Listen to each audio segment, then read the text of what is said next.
Hello students. इस video में 2023 का जो इंग्लिश 10th क्लास का जो पेपर था उसमें क्या क्या आया हुआ था उसके बारे में यहाँ पर चर्चा करेंगे, डिस्कस करेंगे। तो सबसे पहले पैसेज जो आया था ना, एक एक करके डिस्कस करेंगे, एक पैसेज एक बार में, क्योंकि पूरा पैसेज समझने में थोड़ी सी पूरा पेपर समझने में लॉन्ग वीडियो हो जाती है। सेक्शन 1 में क्या होता है, रीडिंग, उसमें आया था पहला पैसेज। अब आपको ये देखना है कि पैसेज को कैसे सॉल्व करें। तो पहले जो पैसेज आया करते थे तो उसमें जो क्वेश्चन था उसके अकॉर्डिंग उसमें कुछ जो वर्ड होते थे उन वर्ड को आप मैचिंग करते थे और वहाँ पर देख के आंसर लिख देते। अब क्या हो गया है, अब और थोड़ा सा आसान हो गया, पर अब आपको थोड़ा सा ट्रांसलेट आना ज़रूरी है। क्यों ज़रूरी है? क्योंकि जो क्वेश्चन पूछे जा रहे हैं वो थोड़े से लॉजिकल हैं कि ऐसा हुआ था, क्यों हुआ था, किसने किया था, इस टाइप के क्वेश्चन पूछे जा रहे हैं। आपको इस पैसेज के अंदर पता चल जाएगा, लग जाएगा क्यों के किस टाइप के प्रश्न आ रहे हैं। तो आपको इंग्लिश थोड़ी सी ट्रांसलेट करना थोड़ा सा सीखना पड़ेगा, ठीक है। तो चलिए स्टार्ट करते हैं पहला पैसेज। आपको ऐसे कैसा पेपर मिला होगा, जो अगर फेलियर हैं तो उन्होंने तो देखा होगा, नहीं तो आपने कोई बड़े भाई या किसी का तो देखा ही होगा, नहीं देखा है तो आप यहाँ पर देख सकते हैं। चलिए स्टार्ट करते हैं। There once was sitting baker, मतलब एक समय की बात है, एक बेकर था। अ पुअर, मतलब जो बेकर था वो बैठा था, ठीक। A poor man would stand outside his bakery every day. तो एक गरीब आदमी था, वो गरीब आदमी रोज़ाना डेली उसकी जो बेकरी थी ना, वो उसके आउटसाइड खड़ा हो जाता था। स्टैंड मतलब खड़ा हो जाता था, ठीक है। क्यों खड़ा होता था? Enjoying the nice smell of bakery bread. जो बेकरी में ब्रेड बन रहे होते थे उसकी जो स्मेल थी वो उसको आनंद लेने के लिए, एंजॉय करने के लिए वो वहाँ पर खड़ा हो जाता था। The baker was very angry at the poor man. पर जो बेकर था, ठीक है, वो बेकर था, एंग्री मतलब गुस्सा हो जाता था, नाराज हो जाता था। किस पर? एट द पुअर मैन पर नाराज हो जाता था, ठीक है। He felt that anyone who smelled his delicious products should pay for smell. उसने ये कहा who smelled his delicious, मतलब उसने ये कहा कि felt, अगर कोई मेरी जो सुगंध है, मेरी जो स्मेल है, अगर उसको कोई सूंघेगा, ठीक है, अगर उसको कोई इंजॉय करेगा तो उसके लिए उसको पैसे देना होंगे, क्योंकि वो क्या कर रहा है, डिलीशियस प्रोड्यूस कर रहा है, मतलब जो उसकी खुशबू है ना अच्छी खासी, उसको वो बना रहा है, इसलिए उसको पैसे देना पड़ेंगे सूंघने के लिए। सो ही टुक, तो उसने देखा the poor man to the court. तो उसने टुक मतलब हो गया ले जाना। वो किसको कहाँ लेकर गया? वो कोर्ट में लेकर गया। पुअर मैन को कहाँ ले गया? वो कोर्ट में लेकर गया, ठीक है। आगे पढ़ते हैं। आगे क्या लिखा हुआ है कि द जज heard the baker's complaint patiently. मतलब जो जज था ना उसने बेकर की कंप्लेंट को आराम से सुना। हेयर्ड मतलब सुना।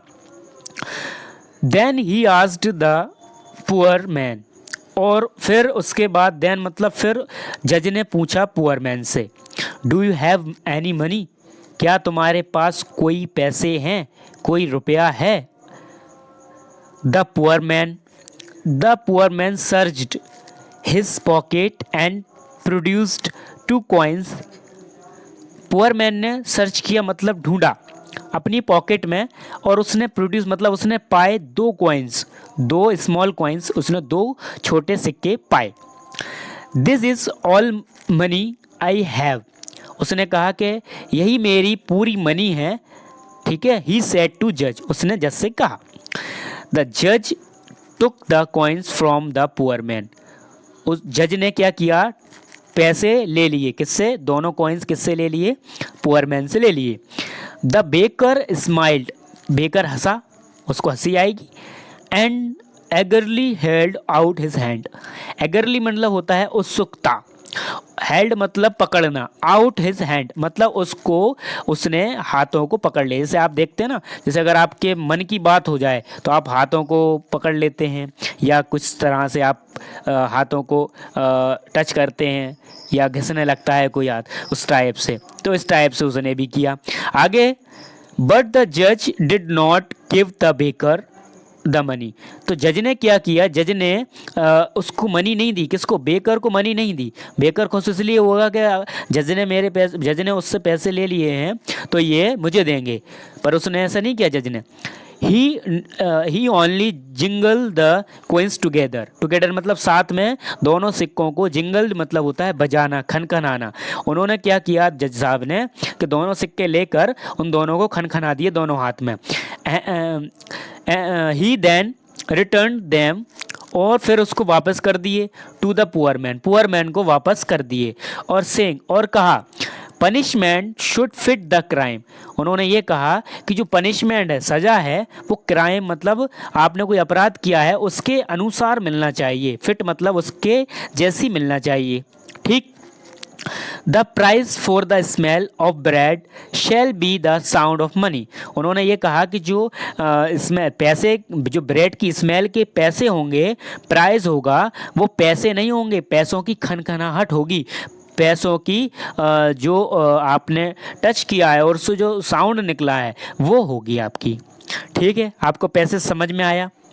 ठीक है। अब इस टाइप के क्वेश्चन आने लगे। पहले ऐसे क्वेश्चन आते थे कि आपको क्वेश्चन पूछा और उसके ही मैचिंग वाला आपको वहाँ पर ढूंढ लेते थे, पर अब आप ऐसा नहीं कर सकते। अब आपको अर्थ, मीनिंग या आपको ट्रांसलेशन, उसका अर्थ समझ में आना चाहिए। ठीक है, तो पहला क्वेश्चन क्या है? पहला क्वेश्चन है कि the poor man stood outside the bakery. क्या वो जो पुअर मैन था वो कहाँ खड़ा हो जाता था, मतलब खड़ा क्यों हो जाता था? कहाँ पर? बेकरी के क्यों खड़ा हो जाता था, है ना? क्या कारण था? इन चारों में से आपको बताना पड़ेगा कि वो किस लिए खड़ा हो जाता था बेकरी के पास। तो टू बाय ब्रेड, ब्रेड खरीदने के लिए होता था क्या? नहीं होता था।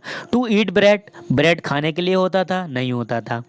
To enjoy the smell of baking bread, जो उसकी स्मेल मतलब जो ब्रेड बन रही हैं, बेकिंग हो रही हैं, उनकी जो स्मेल थी उसकी खुशबू के लिए हो जाता था। या फिर डी, टू स्टील ब्रेड, चुराने के लिए? तो नहीं होता था। तो आपका ऑप्शन कौन सा हो जाएगा? आपका ऑप्शन सी राइट हो जाएगा। ठीक है, आगे अगला क्या है? अगला है सेकंड नंबर का, the baker took the poor man. जो बेकर था वो कहाँ ले गया उसको? कोर्ट में ले गया, बेकरी पे ले गया, टेम्पल में ले गया, उसके घर ले गया। तो वो कहाँ ले गया था? कोर्ट में। तो इसका आंसर सही क्या हो जाएगा? कोर्ट, ए हो जाएगा। थर्ड नंबर का क्या है? How many coins were found in the poor man's pocket. मतलब कि हाउ मैनी, कितने कॉइन्स उसने पाए या उसको मिले? कितने मिले उसको मिले थे क्या 20, क्या 4, 2, 1? कितने मिले थे? 2 स्मॉल कॉइन्स उसको मिले थे। तो बी यहाँ पर राइट हो जाएगा आंसर। अगला फोर्थ नंबर का है, give a suitable title for above passage. Means आपको एक सुइटेबल पैसेज का यहाँ पर टाइटल देना है। ठीक है, अब आपको थोड़े से वर्ड आना चाहिए, कुछ मुहावरे भी हैं वो भी आना चाहिए। ठीक है, जैसा पहला है किंगडम ऑफ फूलिश, मूर्खों का साम्राज्य। लव बिगेट्स लव, प्यार प्यार प्यार प्यार होता है, ऐसा कुछ है इसका। थर्ड नंबर है C, there is a will there is a way. मतलब यहाँ चाह है वहाँ रहा है, इसका एक मीनिंग होता है, इसका एक सेंटेंस होता है।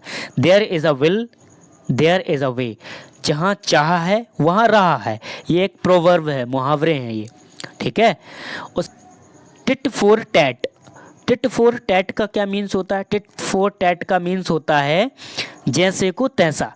मीन्स अब उसने क्या किया, स्मेल के पैसे मांगे, तो उसने जज साहब ने क्या किया, जैसे को तैसा कर दिया। मतलब उसने भी, जज साहब ने भी उनको पैसों की खनखनाहट करवा के वापस कर दिए पैसे उसको। ठीक है, तो ये इसमें क्या आंसर राइट हो जाएगा? डी हो जाएगा, टिट फॉर टैट, जैसे को तैसा यहाँ पर राइट हो जाएगा। फिफ्थ नंबर का क्या है? विच words is the opposite of the word rich. Rich का क्या अपोजिट होगा, मतलब इसका बिलोम शब्द क्या हुआ, रिच का। पहले रिच का आपको याद रखना पड़ेगा क्या मीनिंग होता है। रिच का मीनिंग होता है अमीर। रिच का मीनिंग क्या होता है, अमीर। तो इसमें गरीब, अपोजिट गरीब देख लो। ऑनेस्ट है नहीं, ईमानदार। स्टिंगली नहीं है, जज भी नहीं है, पुअर है। तो सी आंसर आपका हो जाएगा। ठीक है, तो इस टाइप से आप पैसेज सॉल्व करेंगे। तो ये पहला पैसेज हो गया, ये वाला जो कल, इस पैसेज को आगे वाली वीडियो में करेंगे। अब जब आपको, या फिर इसको आप पढ़ना, यहाँ से आप स्क्रीनशॉट ले लेना, या आप इस वीडियो को यहाँ से देखना और इनको पढ़ना। ठीक है, इसके ये क्वेश्चन भी हैं। फिर आप जब कल लगाएंगे, जब इसको पढ़ेंगे, तो आपको समझ में आ जाना चाहिए जल्दी से जल्दी। ठीक है, थैंक्स फॉर वॉचिंग।